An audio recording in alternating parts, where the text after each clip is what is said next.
மக்களே எல்லோருக்கும் வணக்கம். நம்ம பயணங்கள் முடிவதில்லை. துபாயில் ஷார்ஜாவிலேருந்து ஒரு 100 கிலோமீட்டர் தாண்டி ட்ரெக்கிங்காக வந்திருக்கோம். இந்த இடத்த அப்படியே கொஞ்சம் பார்த்துக்குங்க.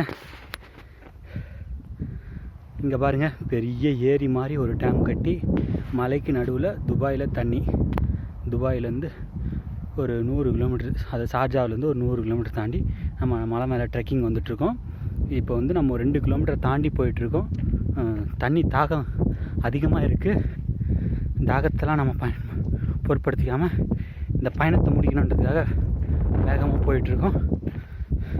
நாக்கெல்லாம் வறண்டுடுச்சு. பயணம் ரொம்ப கடுமையாக இருக்குது. சருவலாக வேறு இருக்குது. ஒரே அனல் காற்றாடிக்குது.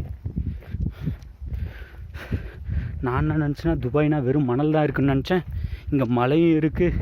மலைக்கு நடுவில் நீர் தண்ணியை தேக்கியும் வச்சுருக்காங்க. பயங்கரமாக இருக்குப்பா.